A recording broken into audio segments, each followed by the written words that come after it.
Assalamualaikum warahmatullahi wabarakatuh. Bismillahirrahmanirrahim. Alhamdulillah wassalatu wassalamu ala Rasulillah wa ala alihi wa sahbihi ajma'in. Rabbi syrah li sadri wa yassir li amri wa hlul 'uqdatan min lisani yafqahu qawli, amma ba'du. Puji dan syukur bagi Allah Subhanahu wa taala, Tuhan sekalian alam. Selawat serta salam atas Nabi junjungan kita Nabi Muhammad sallallahu alaihi wasallam, juga atas ahli keluarga baginda, para sahabatnya dan para pengikutnya yang setia sehinggalah ke hari kiamat. Alhamdulillah. Muslimin dan muslimat, hadirin dan hadirat yang dirahmati Allah Subhanahu wa taala sekalian. Kita bersyukur pada Allah kerana pada malam ini Allah merezekikan sekali lagi kepada kita dapat kita sambung bacaan kita pada kitab Talbis Iblis. Guna pakai tidak lain dan tidak bukan agar kita ni boleh menyelamatkan diri daripada tipu daya iblis, dan dengan cara kita tetap di atas jalan yang diajarkan oleh Nabi kita Muhammad sallallahu alaihi wasallam. Boleh jadi kita tak sedar apa yang kita sedang fikirkan itu termasuk dalam talbis, sehingga bila kita baca rupa-rupanya para ulama telah menggariskan panduan-panduan untuk kita agar kita boleh kenal pasti bahawa itu sebenarnya ruang atau sudut bagaimana iblis menipu daya kita. Lalu tidak tinggal bagi kita melainkan kita banyak-banyak berdoa kepada Allah Subhanahu wa taala agar Allah jaga diri kita, jaga keluarga kita, jaga seluruh jamaah kita. Dalam masa yang sama Allah bagi taufik dan hidayah kepada kita untuk tetap terus berada di atas sunnah Nabi kita sallallahu alaihi wasallam sehinggalah ke hari kiamat. Dalam berpegang kepada sunnah, pagi tadi pun kita bincang masalah soal akidah. Perkara yang paling asas dalam bab beragama ni ialah pertama sekali kita baik sangka dengan Allah, bahawa Allah Azza wa Jalla tidak akan membiarkan agamanya tidak sempurna. Kemudian kita baik sangka dengan Nabi sallallahu alaihi wasallam, bahawa agama Allah yang sempurna ini telah Nabi jelaskan kepada umatnya dengan penuh amanah dan tanggungjawab. Dan Nabi SAW wafat setelah daripada baginda telah menyempurnakan ajaran ini. Allah pun dah sempurnakan ajaran, Nabi pun laksanakan amanah dia. Dan baik sangka kita yang ketiga ialah pada generasi sahabat, kerana mereka adalah umat yang hidup waktu zaman turunnya wahyu. Kalau mereka tak faham, mereka akan tanya Nabi sallallahu alaihi wasallam. Dan apabila mereka tanya Nabi, Nabi akan jawab. Kalaupun Nabi tak tahu, wahyu dari Allah akan turun kepada mereka. Sehingga dalam kita mencari tata cara beragama yang paling baik, yang paling betul, yang paling tepat, pasti adalah bagaimana para sahabat beriman, beramal, beragama sesuai dengan petunjuk daripada Nabi kita Muhammad sallallahu alaihi wasallam. Di atas sifat baik sangka kita kepada sahabat, kepada Rasulullah dan kepada Allah Azza wa Jalla paling utamanya, maka kita katakan bahawa kita nak beragama seperti mana yang para sahabat fahami daripada ajaran Nabi kita Muhammad sallallahu alaihi wasallam. Sebab tu dalam berakidah kita beriman sebagaimana para sahabat beriman. Dalam beramal kita usaha untuk beramal seperti mana para sahabat memahami hadis Nabi sallallahu alaihi wasallam. Yang kita mengikut panduan Al-Quran dan juga As-Sunnah, mengikut kefahaman para sahabat ataupun mengikut kefahaman para salafus salih. Di atas dasar itulah kita hidup. Atas dasar itulah kita beragama dan kita berusaha mencari apa yang ada dalam agama ini. Kalaupun kita tak jumpa, manhaj kita tetap jelas bahawa idza sahhal hadithu fahuwa madhhabi. Kalau kita tak jumpa lagi, mungkin kita tak buat. Tapi bila seandainya sampai kepada kita satu hadis yang sahih, maka itulah pegangan kita. Mungkin kita tak tahu belaka hari ni. Kita hanya tahu beberapa. Hak kita belajar ni mungkin satu juzuk yang kecil daripada manhaj agama yang besar. Daripada agama seluruhnya. Tapi kita dalam kehidupan beragama kita ada manhaj. Mungkin kita tahu sikit. Tapi apabila sampai kepada kita sesuatu dari Allah dan Rasul, dan kita tahu kefahaman sahabat bagaimana tentang wahyu tersebut, maka kita akan mengikut apa yang Allah dan Rasul bagi tahu berdasarkan kefahaman para sahabat radhiyallahu anhum ajma'in. Inilah manhaj para ulama dan inilah manhaj para salafus salih. Semoga Allah Ta'ala menjadikan kita orang yang mengikuti jalan mereka. Muslimin dan muslimat yang dirahmati Allah, maka kita nak sambung bacaan kita pada kitab Talbis Iblis. Pada bab pasalnya ialah Talbis Iblis terhadap orang awam, bab yang ke-12. Tapi kita sampai kepada satu fasal, muka surat 591, iaitulah Talbis Iblis atas orang awam terkait sikap lebih mengutamakan orang zuhud dari ulama. Antara bentuk talbis iblis ialah dia menampakkan kepada orang awam bahawa orang zuhud lebih utama dari orang alim. Dan mereka menilai penampilan lebih utama daripada ilmu pengetahuan. Ini bentuk talbis. Dia tengok orang ni zuhud, biar cakap merapu pun, dia muliakan orang tu. Orang ni mungkin cakap dia Quran dan hadis, ilmu dia mantap. Tapi iblis menohmah ataupun menipu orang awam supaya melihat keburukan. Padahal mungkin sifat yang buruk itu mubah. Oh, dia tak pakai kopiah. Oh, dia pakai seluar ni bawah sikit daripada lutut. Padahal benda tu mubah. Tak ada masalah. Tak bertentangan pun dengan apa yang Nabi SAW ajarkan. Tapi kerana perkara tersebut direndah-rendahkan nilai ulama, lalu dimulia-muliakan sifat orang zuhud, padahal orang zuhud tersebut tidak ada ilmu. Kalau dia berilmu dan zuhud itu tak ada masalah. Tapi sebahagian daripada talbis iblis, dia angkat orang zuhud di kacamata orang awam dan direndah-rendahkan orang alim. Ini antara bentuk talbis yang ada. Dan kita dapati hari ini betul berlaku seperti mana begitu. Ngaji tinggi, sekolah agama, ngaji bab agama, ngaji Quran, ngaji tafsir, ngaji hadis, ngaji bahasa Arab, boleh bertutur, fasih lagi. Ngaji balaghah, ngaji nahwu, ngaji saraf. Pergi pula ngaji sampai peringkat universiti. Habis ngaji universiti, dapat sampai sambung master. Orang nak sambung master, makna keahlian dia sudah disemok. Sampai lagi PhD, lulu pula PhD. Balik kampung, dia kata tak ada nilai sikit rabuk. Tak ada nilai sekupang.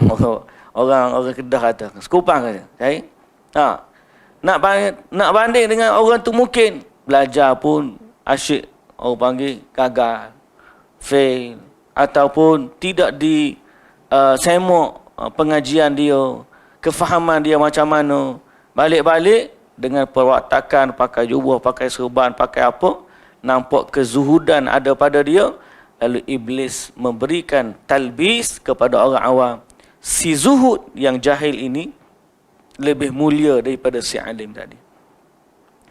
Jadi itu yang kita kena perbaiki. Elakkan diri daripada terjerumus ke dalam tipu daya itu dengan kita meletakkan kayu ukur dalam agama ini adalah ilmu pengetahuan. Berdasarkan Al-Quran dan juga hadis. Siapa baca Quran lebih, hujah dia mantap, dia bawa pula dengan hujah hadis, kefahaman yang benar, maka itulah disebut sebagai agama. Bukan cerita reka-reka, rekayasa, orang tu boleh terbang, orang ni boleh macam-macam dengan karamah-karamah dia. Orang ni mimpi jumpa Nabi tiap-tiap hari. Kemudian balik daripada tu pergi ke Tarim, tak jumpa mimpi Nabi. Lepas balik ke rumah dia sebulan, baru jumpa pula Nabi. Tanya kenapa selama sebulan duduk di Tarim, tak jumpa Nabi. Sebab di Tarim ada orang yang kamu tengok dia sama dengan tengok Nabi. So apa kefahaman agama yang kita boleh dapat daripada cerita tersebut? Tidak ada melainkan pengagungan terhadap individu yang tidak ada asasnya dalam Al-Quran dan juga As-Sunnah. Baik.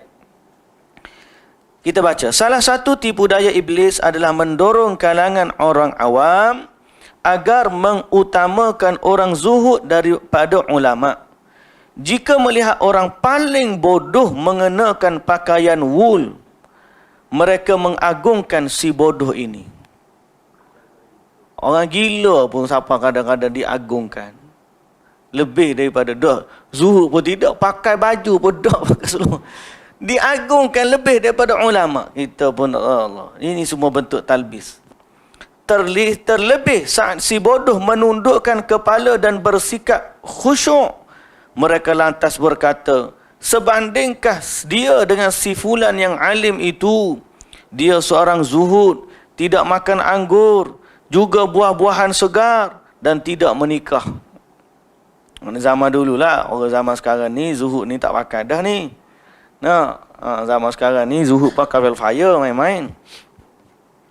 Ini kerana mereka tidak mengetahui keutamaan orang yang berilmu atas orang zuhud dan lebih mengkedepankan orang yang pura-pura zuhud daripada syariat Nabi Muhammad bin Abdullah sallallahu alaihi wasallam. Salah satu nikmat yang Allah berikan kepada mereka adalah tidak berjumpa dengan Rasul. Kalaulah dia jumpa dengan Nabi, boleh jadi hak zuhud.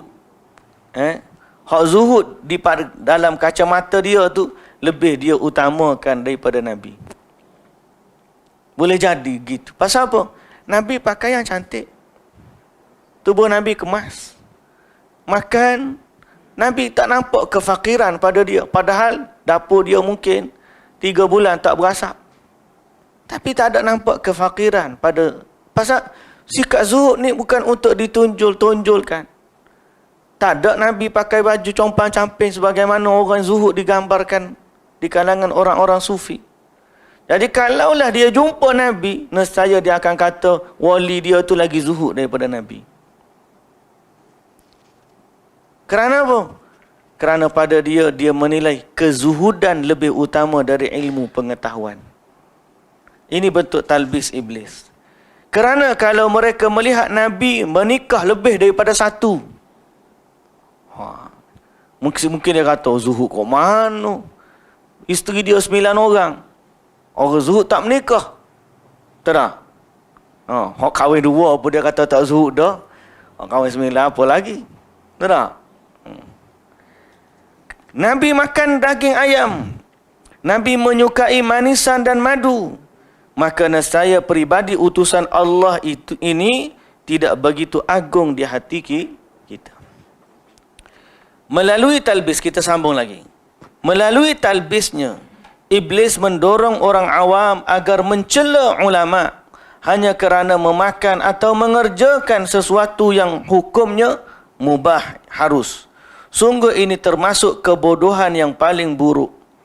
Mereka dibuat oleh iblis lebih tertarik kepada orang asing. Mereka mengutamakan orang-orang asing itu daripada kalangan pribumi yang telah jelas keadaan dan akidahnya. Padahal siapa tahu orang asing itu pengikut batiniyah. Sampai ulama-ulama tempat dia tidak nilai. Mari orang wajah handsome sikit, orang asing hak memang dia pun tak kenal keturunan mai kat mana, mari dengan wajah penampilan zuhud dan sebagainya, dia pun padahal orang tu batiniyah. Quran pun tak baca, hadis pun tak baca, mari duduk senyum je. Orang agung-agungkan dia. Siap kopek kulit udang lagi. Betul tak? Padahal dia tak mengajar Quran, dia tak mari bawa hadis. Tapi orang asing yang kita tak kenal, tahap keilmuan dia, siapa boleh semak dia? Hafal hadis ke? Hafal Quran ke? Padahal Di kalangan masyarakat, ilmuwan-ilmuwan yang ada depan kita ni, ada orang yang hafal Quran, orang yang dah hafal hadis, dia faham bahasa Arab dan seumpamanya. Yang ini tidak dimuliakan. Hal yang seharusnya dilakukan oleh orang awam ini ialah berserah diri dengan penuh keyakinan kepada orang yang sudah diketahui keadaan peribadinya. Kita kalau nak berniaga, kita profiling dah orang. Buat profile, tapi istilah profiling. Bila kita orang mari kat kita, dia mari bentang projek kau, bentang idea kau, bentang apa, proposal kau, mesti kita profiling. Profile dia, tengok dia. Tengok dia ni cakap dia boleh percaya ke tak percaya. Tengok background, awak dulu ngaji mana. Tengok pula company dia. Ada blacklist ke tak blacklist. Gapo semua kita buat profile. Dia ni boleh kita percaya, baru kita pakai. Dalam urusan dunia kita macam tu. Tiba-tiba mari urusan agama, tak tahu belajar mana. Kefahaman agama dia dengan macam mana. Bahasa Arab dia pun mungkin lintang pukang. Ataupun macam-macam percanggahan dia dengan Al-Quran dan juga As-Sunnah. Tapi diagung-agungkan. Sebab tu bila kita baca bab ahli sihir, sekarang ni zaman ni, pak kita ni, banyak orang yang tak boleh bezakan antara sihir dan juga ruqyah. Kerana apa? Golongan yang mengamalkan bukan ruqyah, tapi dia guna ilmu-ilmu jampi, sihir, serapah. Dia datang dalam perwatakan pakai jubah, pakai surban. Saya kata Ustaz Firanda, ahli sihir dalam Islam hukumnya dibunuh. Tapi mari tempat kita, ahli sihir dicium tangannya. Kerana apa? Perwatakan yang ada pada mereka. Ini sebahagian daripada talbis. Okay? Allah Subhanahu wa taala berfirman, "Fa in anasum minhum rushdan fadfa'u ilaihim amwalahum." Kemudian jika menurut pendapatmu mereka telah cerdas, maka serahkanlah kepada mereka hartanya. Ini kita tengok orang tu, kita nilai dia macam mana. Bukanlah bermaksud semua orang yang mengamalkan ruqyah tu ahli sihir, dia tidak. Tapi kita nak katakan sebahagian daripada orang yang menjenamakan dirinya sebagai perawat rawatan Islam, sebaliknya mereka menggunakan amalan-amalan dan tata cara yang bertentangan dengan kaedah-kaedah Islam. Baik, Allah menyebutkan kurnianya di balik pengutusan Nabi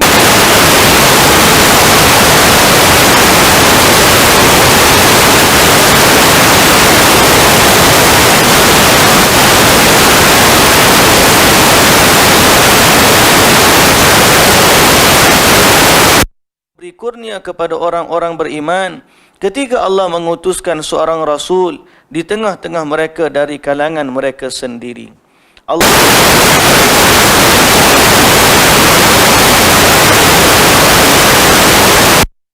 Orang-orang yang diberikan kitab Taurat dan Injil, mereka mengenali Nabi Muhammad seperti mana mereka mengenal anak-anak mereka sendiri. Baik. Muslimin dan muslimat yang dirahmati Allah Subhanahu wa taala.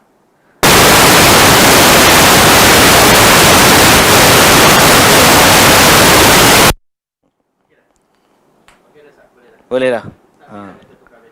Okey, alhamdulillah suara kita kembali. Tadi ada masalah teknikal sikit. Tak cukup milo bateri dia. Baik, jadi apa yang kita sebut di awal tadi, kenalilah orang yang kita nak belajar daripadanya. Pastikan kita tahu sumber ambilannya. Profiling. Saya suka sebut profiling sebab inilah yang menyelamatkan salaf di zaman fitnah. Tuan-tuan yang dirahmati Allah Subhanahu wa taala, apa yang ulama hadis buat? Profiling.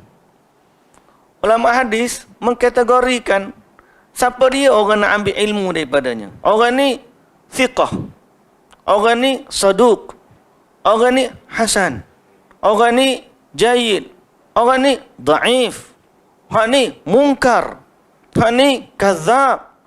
Profiling ni tujuan dia supaya kita dapat mengambil ilmu daripada orang yang benar. Melalui profiling baru kita boleh bentuk sanad. Sebelum daripada kita tak ada profiling ulama, kita sebut sanad pun kita tak boleh nak bagi tahu sanad tu okey ke tak okey. Jadi sebab tu ada profiling ulama-ulama hadis ni. Dia kaji individu seorang. Hari ni kita kalau buka kitab, kita tak ada profiling ulama moden, tak ada. Payah nak jumpa. Pasal terlalu ramai. Cuma apa yang kita boleh di tahap kita ialah buatlah satu profiling umum, mana-mana orang yang mengajar dia keluar daripada mulut dia Al-Quran dan juga As-Sunnah, maka kita baik sangka inilah orang yang mengajak kepada kebenaran agama.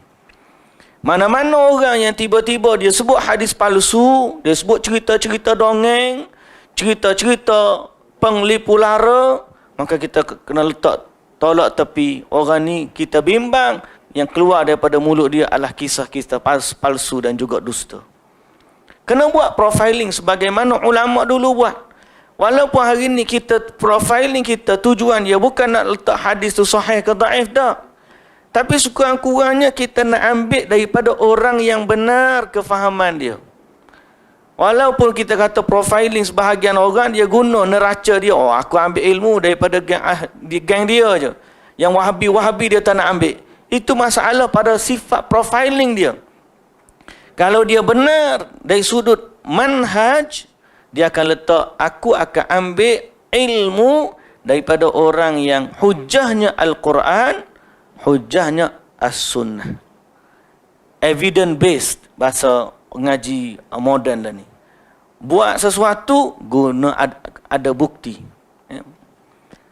Baik, muslimin dan muslimat yang dirahmati Allah. Lalu kita katakan perkara tersebut supaya kita tak tertipu dengan tipu daya iblis. Iblis penampilan dia boleh cantikkan orang, dia boleh nampakkan orang tu seolah-olah zuhud, dan di mata orang, isu contohnya viral tak viral, benda tu dia boleh adjust. Tapi fakta, ilmu, Quran dan juga As-Sunnah, orang ni tak boleh nak adjust. Dia adalah satu benda yang konkret dari Allah Subhanahu wa taala. Baik. Sambungan lagi. Mengagungkan orang-orang zuhud kadang membuat kalangan orang awam menerima setiap pengakuan mereka, meskipun dia melanggar dan melampaui batasan-batasan syariat. Jadi sampai ke tahap pengagungan orang zuhud, mereka mengakui setiap apa yang mereka kata dan buat walaupun melampaui dan melanggar batas syariat. Oleh kerana itu, maka kalau seorang pembual berkata kepada orang awam, kemarin kamu berbuat ini sehingga akan terjadi hal itu, anda melihat si awam mempercayai ucapannya, dia pun berkata, orang ini berucap sesuai apa yang terlintas dalam batinnya. Tidak tahukah dia bahawasanya mengaku mengetahui perkara gaib termasuk perbuatan kufur?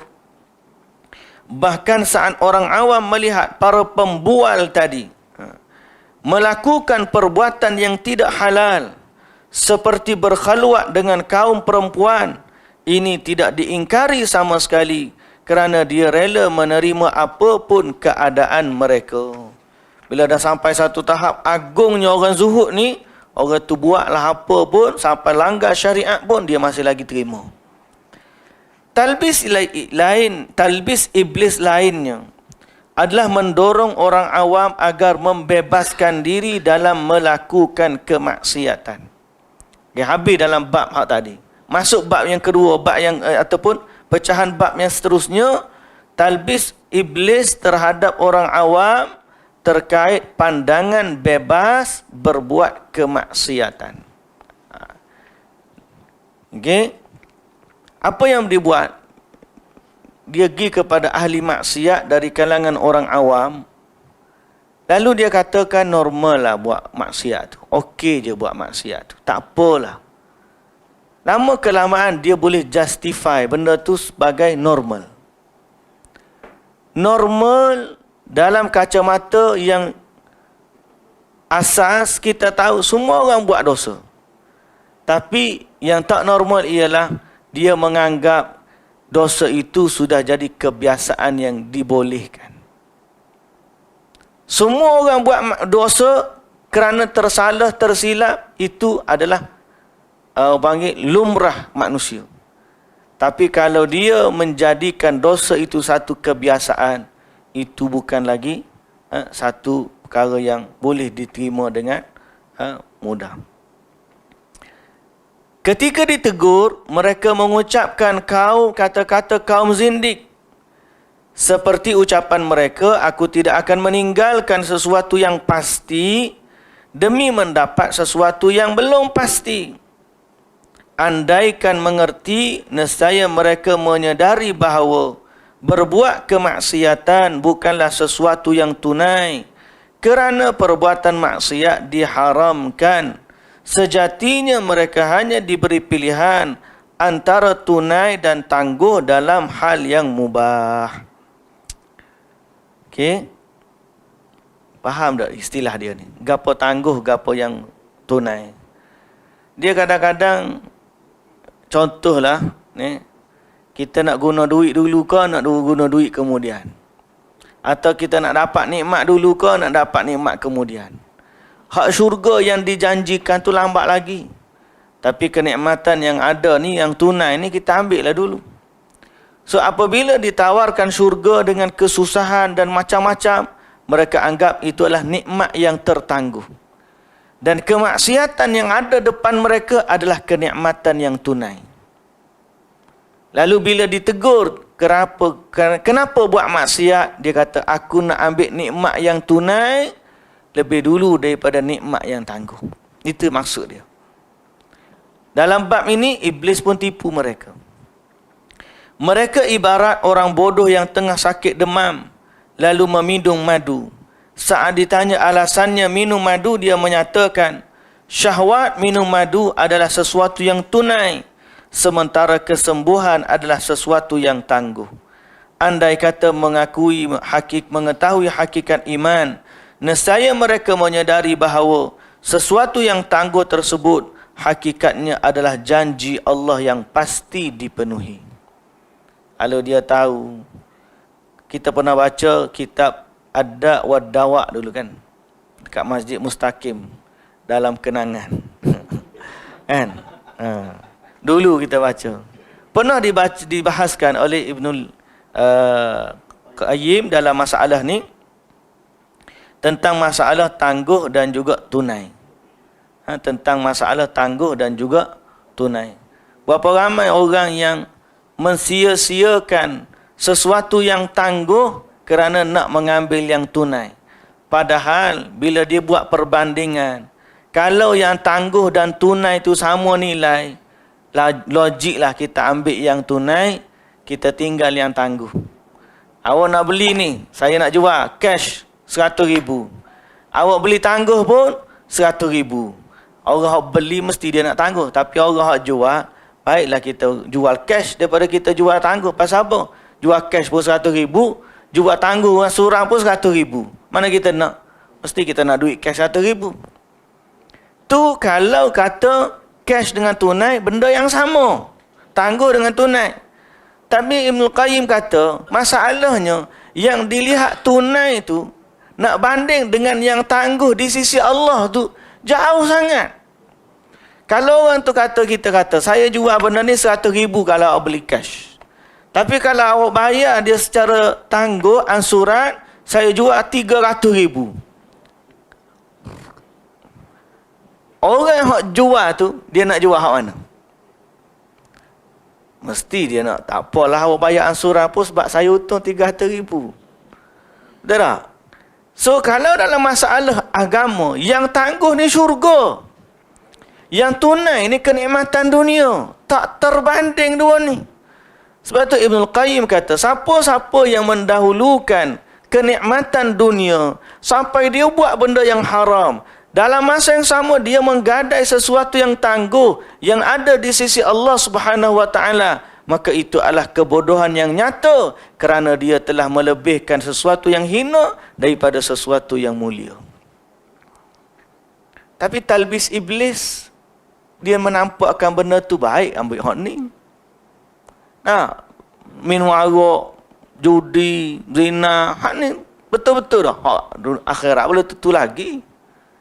Dia tak tahu hak akhirat tu tak ada bandingan, tak terbanding dengan hak dia kata sekarang ni. Seandainya mereka mengetahui kebiasaan pedagang yang sering berspekulasi dengan banyak wang demi sedikit laba yang diharapkan, tentu mereka menyadari bahawa apa yang mereka tinggalkan itu hanyalah sesuatu yang sepele. Sementara apa yang mereka ingin dapatkan adalah sesuatu yang berharga. Bagaimana kita sebut tadilah, mana untung dan sebagainya. Baik.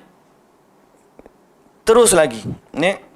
Andai mereka boleh membezakan antara sesuatu yang harus diutamakan dan sesuatu yang harus disampingkan, tentu mereka bersegera melakukan apa yang boleh langsung menggantikan kehilangannya atas keuntungan abadi yang pada gilirannya akan menjerumuskan pada siksaan yang amat pedih. Sungguh pengabaian ini merupakan kerugian nyata yang tidak mungkin boleh diperbaiki nanti. Baik, itu satu sudut. Talbis dia. Talbis dalam bab maksiat ni nombor satu, benda hak tunai, ada hak hari ni, kita buatlah hari ni. Hak akhirat tu nanti kemudian. Dijawab dah kita dah kata tadi. Kalau yang tangguh tu lebih utama, baik kita ambil yang tangguh lah. Yang kedua, syubhah dia. Talbis yang kedua dalam bab ni. Di antara mereka, tanda, ni talbis. Talbis dia. Di antara mereka mengatakan, Allah Maha Pemurah, ampunannya sangat luas. Harapan adalah bahagian dari agama. Makna kita berharap kepada syurga itu sebahagian daripada perkara yang Allah Ta'ala suruh. Jawapan dia apa? Anggapan ini mereka menyebut angan-angan dan terpedaya sanubari sebagai harapan pasti. Anggapan inilah yang membinasakan para pelaku maksiat yang banyak berdosa. Abu Amr Al-Alla mengatakan, rahimahullah, bercerita, aku menerima berita bahawa satu hari Al-Farazdaq menghampiri sebuah kaum yang membahas rahmat Allah. Dia orang yang paling lapang dada di antara mereka mengenai harapan. Mereka bertanya, mengapa engkau menuduh wanita-wanita baik berbuat nista? Al-Farazdaq menjawab, jawablah tanyaku. Jika aku berbuat dosa kepada orang tuaku, dengan dosa yang sama aku perbuat kepada Tuhanku, apakah keduanya rela melemparkan aku ke tungku yang penuh dengan bara api? Mereka menjawab, tidak. Kerana kedua orang tuamu menyayangimu. Lantas Al-Farazdaq berkata, sungguh aku lebih percaya kasih sayang Tuhanku daripada kasih sayang orang tuaku. Asyik. Faham tak ayat dia? Dia kata membayar. Aku buat salah dengan mak ayah, dengan aku buat salah dengan Tuhan. Kalau aku buat salah ke mak ayah aku, sanggup tak mak ayah aku campur aku dalam tungku api? Dia kata, tak sanggup kan? Tak sanggup kan? Allah lebih sayang kepada hamba dia daripada mak ayah sayang kepada anak dia. Jadi aku lebih bersandar kepada kasih sayang Allah. Buatlah maksiat, tak apa, Allah tidak akan campur kita ke dalam api neraka. Ini nama dia talbis. Seolah-olah meremehkan azab Allah dan seolah-olah menggalakkan orang bermudah-mudah dalam kemaksiatan. Aku tegaskan, kata Ibn al-Jauzi, ini kebodohan yang benar-benar bodoh. Murni itu maksudnya yang benar-benar bodoh. Sebab rahmat Allah itu tidak bergantung kepada kelembutan perasaan. Andai rahmat Allah sedemikian rupa, maka tidak akan ada burung yang dibunuh, tidak ada anak kecil yang dimatikan, dan tidak ada seorang pun dimasukkan ke neraka Jahannam. Dari Abbad dia berkata, Al-Asma'i menceritakan, aku pernah tinggal bersama Abu Nuwas di Makkah. Tiba-tiba aku bertemu dengan seorang remaja belia yang tengah mencium Hajar Aswad. Abu Nuwas pun berkata, demi Allah, aku tidak akan pergi sebelum boleh mencium remaja itu dekat dengan Hajar Aswad. Aku berkata, apa-apaan kamu ini? Takutlah kepada Allah. Ingatlah kamu kini berada di negeri suci dan berada di dekat rumahnya yang suci. Abu Nuwas berkeras, tetap akan ini harus kulakukan. Selanjutnya Abu Nuwas mendekati Hajar Aswad. Lalu lantas pemuda itu datang lagi dan mencium batu tersebut. Abu Nuwas terburu-buru melekatkan pipinya di pipi remaja belia itu dan menciumnya. Aku melihat semua itu, aku pun berkata, apa-apa akan kamu ini? Patutkah kamu berbuat ini di tanah suci Allah? Abu Nuwas menganggap seruanku. Dia kata, jangan kamu pedulikan itu kerana Tuhanku Maha Penyayang. Dia pun bersyair. Dua pencinta saling menyatukan pipi kala mencium Hajar Aswad.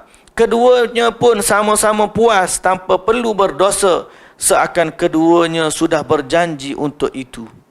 Aku katakan, perhatikan perilaku lancang dari sang pelaku. Dia hanya ingat rahmat Allah. Tatkala melakukan perbuatan haram, dia lupa akan siksanya yang sangat pedih. Jadi, tu syubhat talbis yang kedua, menyandarkan rahmat Allah yang luas di saat melakukan kemaksiatan. Jawapannya apa? Jawapannya, jangan tengok pada rahmat saja, tengoklah juga kepada azab. Kerana kalau nak banding rahmat yang dia kata macam tadi, nescaya tak ada orang akan dicampakkan ke dalam neraka.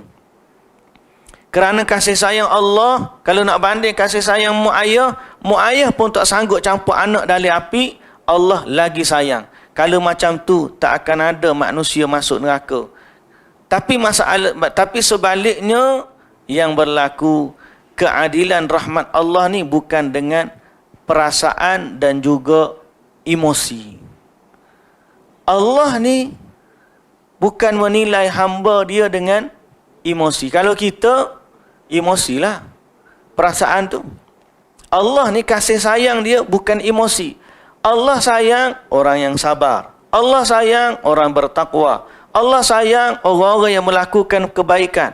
Tapi pada orang-orang yang tidak melakukan kebaikan, Allah murka. Pada orang syirik, Allah paling murka. Jadi, kasih sayang Allah ni bukan bersifat emosi macam kita. Sebab tu, bila nak bersandar kepada kasih sayang Allah, jawapan yang paling utama ialah bersandarlah atau carilah kasih sayang Allah pada apa yang Allah Ta'ala perintahkan kita untuk lakukan. Baik, tipu daya yang seterusnya. Di antara kalangan awam ada yang mengungkapkan para ulama itu sebaiknya menjaga hukum-hukum Allah.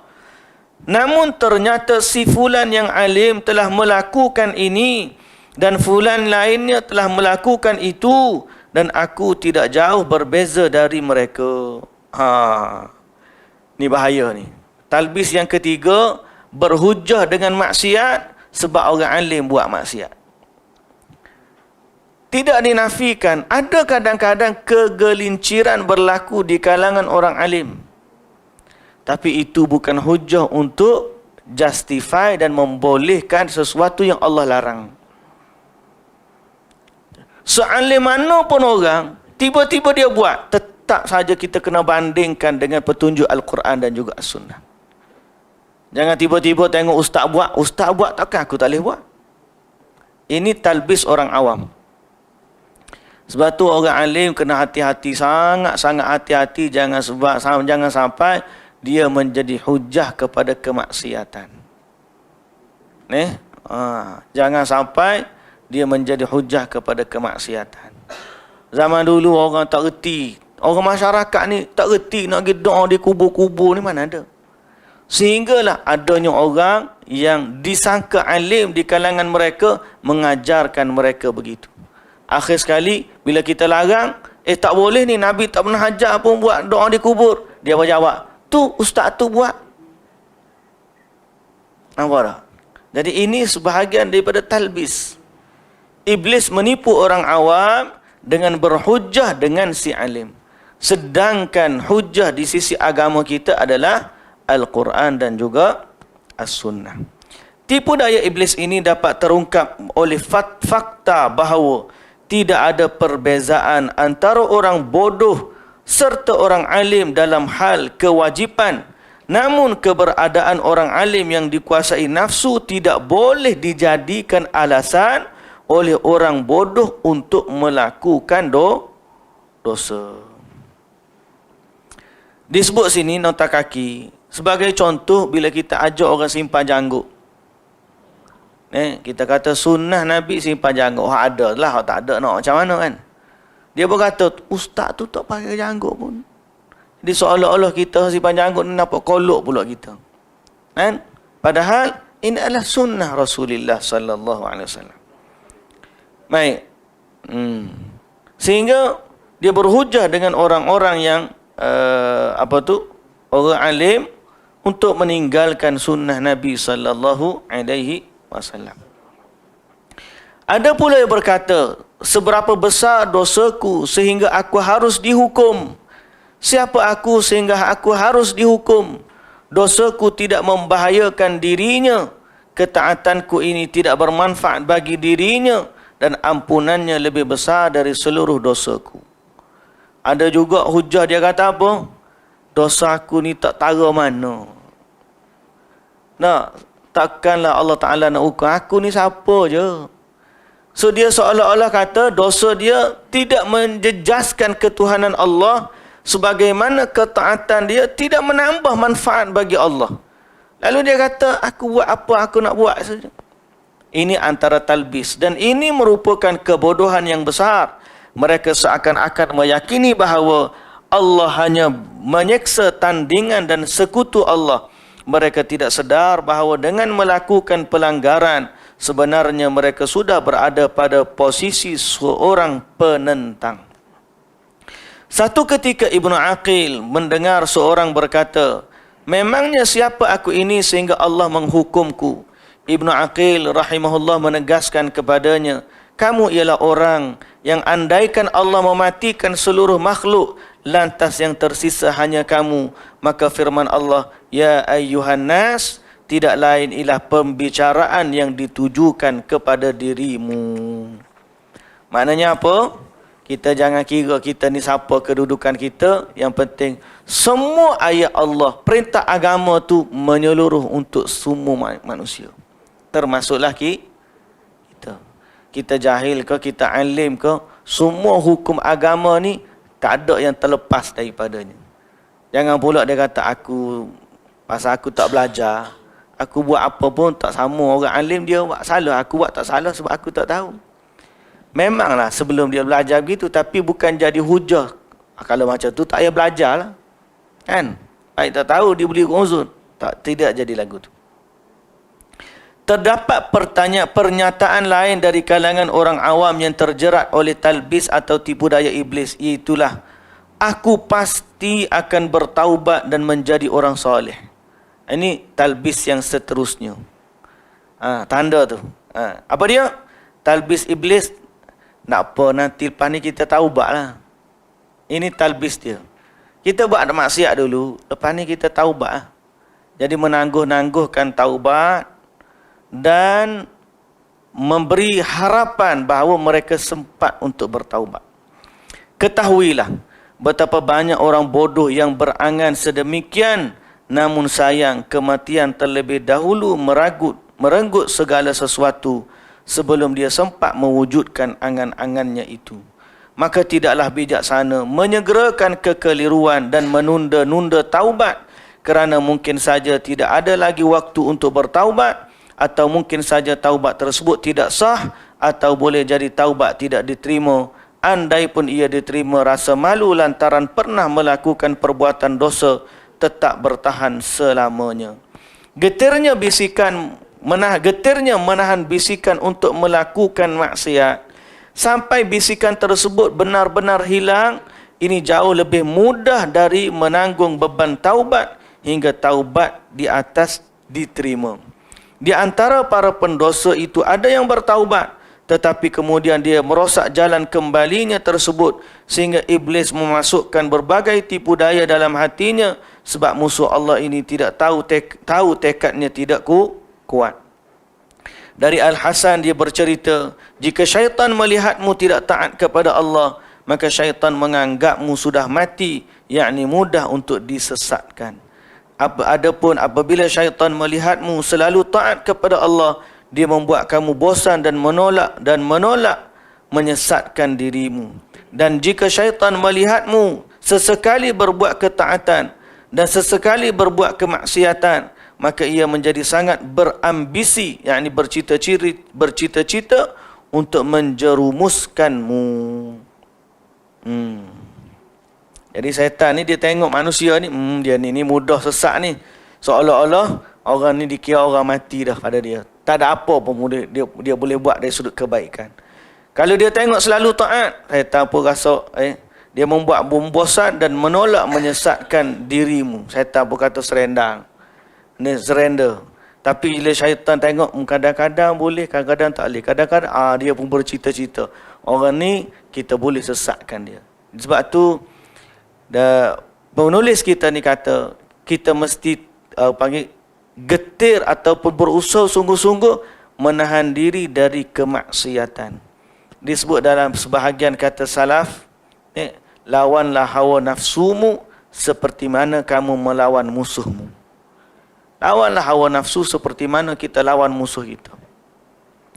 Memang sungguh, kalau kita dak main okey lah kot, boleh lah kot, akhir sekali terjerumus ke dalam lembah tipu daya syaitan yang membinasakan. Muslimin dan muslimat yang dirahmati Allah. Kemudian ada bab yang seterusnya, talbis iblis terhadap orang awam atas faktor keturunan. Mari pula iblis kata, kamu ni nasab keturunan baik, jadi tak apalah buat dosa pun.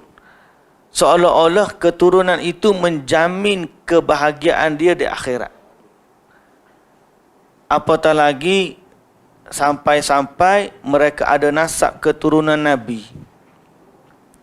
Yang ni lagi dahsyat. Jadi bila kita ada keturunan yang mulia, kita kena hati-hati. Kerana di situ ada pintu untuk syaitan datang memberdayakan seseorang. Biasanya bila dia datang dari nasab keturunan yang mulia, mereka kata apa? Dua perkara.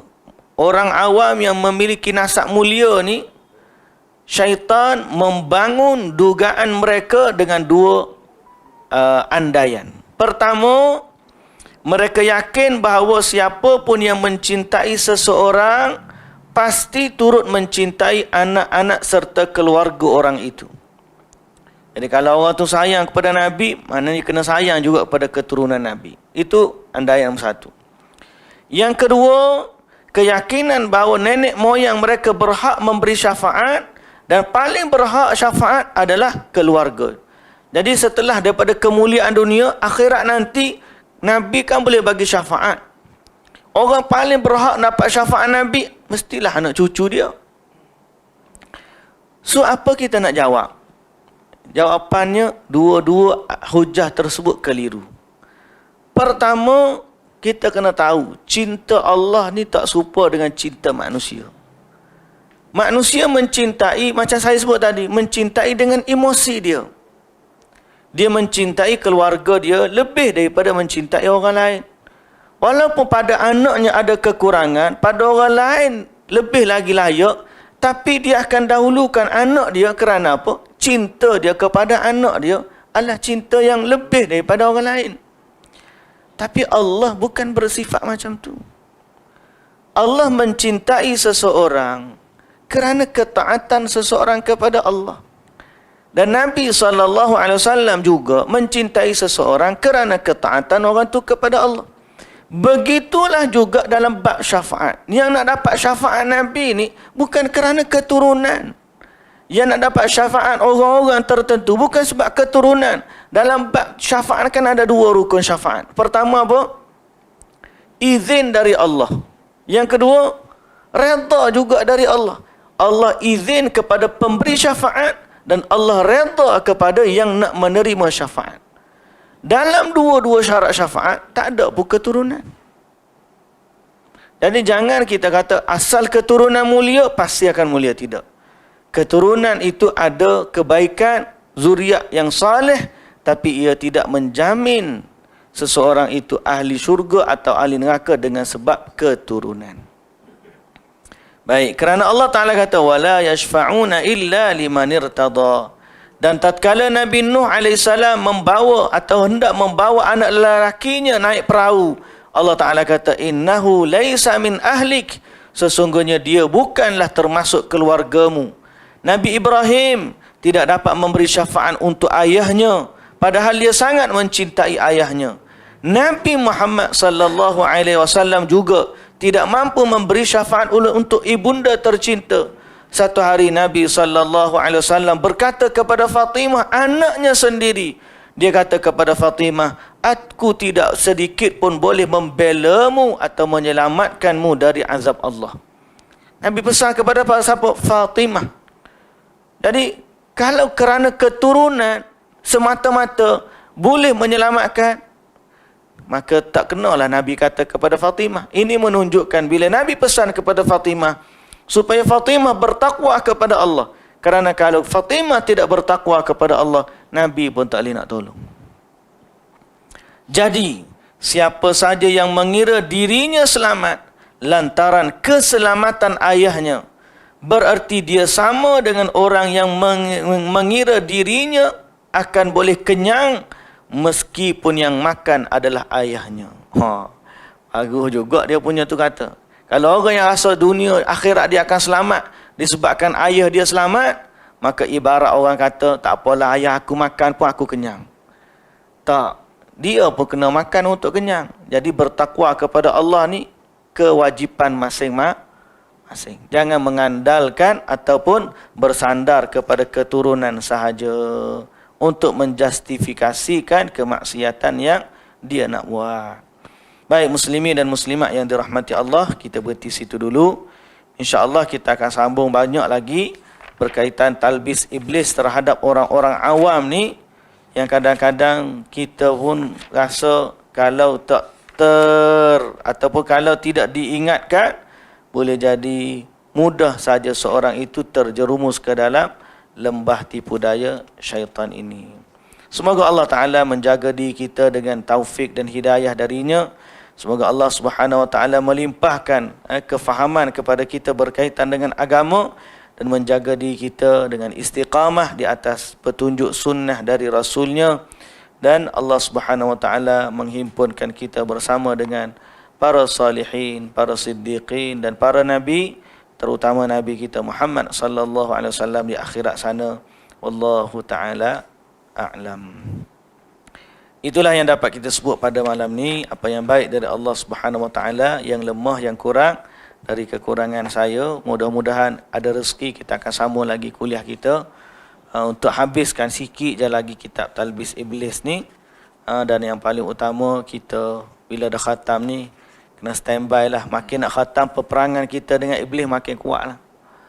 Kita kena tahu juga, bila kita baca talbis ni, dia pun lagi kuat nak goda ni. Jadi sebab tu kita minta berlindung kepada Allah sungguh-sungguh daripada godaan dia. Dan mintalah la haula wala quwwata illa billah. Tidak ada daya dan upaya bagi kita melainkan dengan bantuan Allah Subhanahu wa ta'ala. Subhanakallahumma wa bihamdika asyhadu an la ilaha illa anta astaghfiruka wa atubu ilaik. Aqulu qawli hadza wa astaghfirullahal azim li wa lakum. Assalamualaikum warahmatullahi wabarakatuh.